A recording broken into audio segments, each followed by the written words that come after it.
Pretty much, how do I feel about Titanfall? Well, I kind of said this when I made my last gaming video about Titanfall, and it was that Titanfall is a game that is pretty much, it's cool that now that they have a story and that they're planning on doing way more with it. And I know that and this one is going to be multi-platform, so that's also a good thing. But yeah, single player campaign is good, way more multiplayer stuff is good. They do have a beta planned, which is supposed to be coming out soon. And other than that, the most that I can say is that I'm actually happy that they are planning on taking some of the feedback from what they got for the first game, but they're trying to implement it in the second one. Other than that, I really can't say too much more about it aside from it's Titanfall. Except for now, maybe people, they won't be so goddamn blind of saying that this single game can pretty much is a reason to buy a console for, and not have anything else like pretty much like, you know, running down your back and stuff, you know. After that though, we do kind of talk that they do kind of well, I'm kind of going out of order here, but still, because technically they actually start off with I believe that they did actually start off talking about like Battlefield. Like they kind of did like some quick shots of it. They announced it and then they went straight to Mass Effect and Andromeda. But as far as I know, Battlefield 1 looks like a very interesting game. It does seem to be a way more serious take upon what the Battlefield-esque stories are. It still does kind of bother me though that this game almost didn't exist, because pretty much the developers of it said that us the gamers, we wouldn't get it because it's too complicated, or like that we wouldn't like trench-based combat, even though trench-based combat is only one aspect of like this entire thing, you know. So it's nice that it's actually coming out. They did actually show some bombastic game. They did have a bombastic gameplay trailer, so at least they have that to look forward to. So look that up when you get the chance.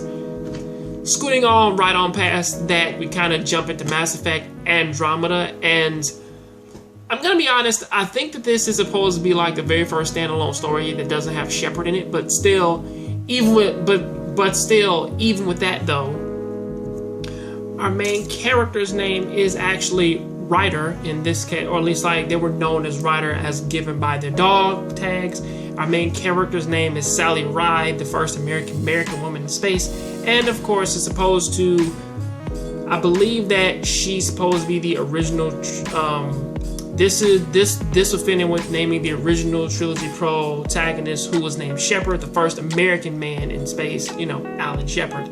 So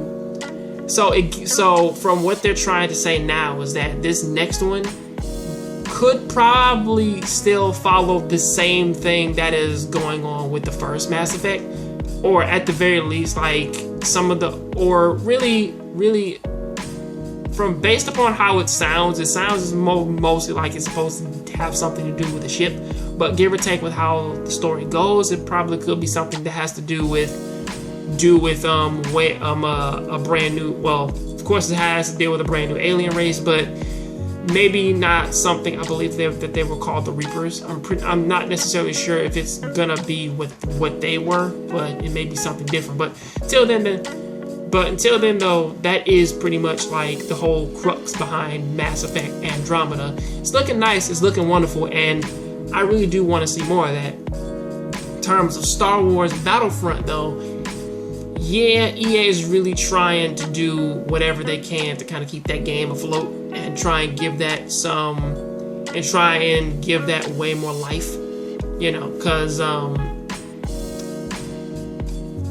they are really doing everything in their power to actually keep every single one of their games alive, or at the very least they're trying to put way more effort into every single one of those games, even going from all of their companies, from DICE to Motive to Capital Games to BioWare to Visceral Games. They are doing everything that they can to to bring Star Wars, the old Republic, and also Star Wars Battlefront. They are really trying to do something with that, and I'm actually happy for it, because then, you know, for that to be a massively online game and then them not necessarily trying to do anything with it other than hide things behind like a paywall and then pretty much force you to play online modes with really no real differentiating factor between any of them, well, that's kind of a problem, you know. So I'm happy that they're actually planning on doing something with that.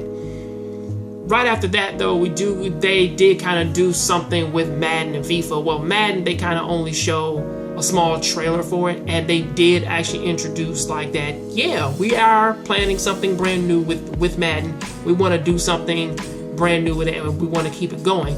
So yeah, hopefully this next Madden that does come out, it's actually looking pretty, hopefully they do something really good with it.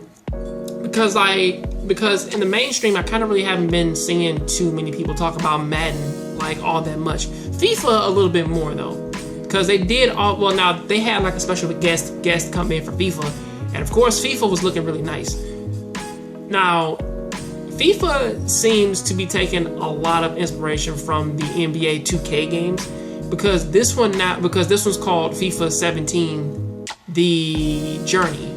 And this one actually seems to be just like the Spike Lee story in NBA 2K16, whereas that you had a full-fledged story in terms of you joining schools, dealing with agents, like things that you said to people, stuff like that. It seems like that this is gonna be like their brand new take on FIFA, and honestly, I really like what they're doing with it. I mean, of course, I'm not like a major FIFA player, because, you know, it's like, because FIFA's nice, but then FIFA can kind of get a bit like an NHL game where like it's really difficult to score. But honestly, FIFA's way more forgiving than an NHL game. So I will give it that. Closing out the series though, or at least closing out their little panel though, they did actually talk about a lot of their indie games and what they're doing and stuff like that. And for the most part, I can say that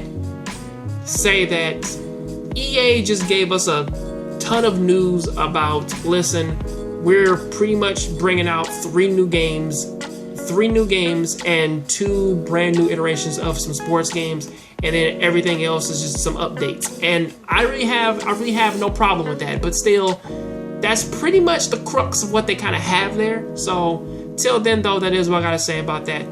Tell me what you think about EA's press conference, if you've seen it, or if you just straight up skipped it, just let me know. I'll see you next time on the next Jongravesshow Show.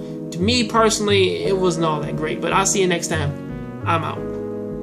Hey internet, how's it going? I'm Batman, and I'm here to tell everybody to go ahead and check out this little book right here. It's called Ibarra's by my friend Deshaun R. Smith, and my book is in the back. My book is called Noir Prophecy, along with our crazy little collaboration book, Mizuki Dragon Warriors. And you can read the first introduction, or like you can read the introduction, the first few pages of it, and go ahead and check it out and show us some support and love. I'll leave a link down there in the description for it. Also, if you like this video, please go ahead and click over there and go ahead and click on the link, and it'll take you right to my last video. I'll see you next time on the next Jongravesshow Show. Please keep watching anime, keep playing video games, and remember, I'm Batman.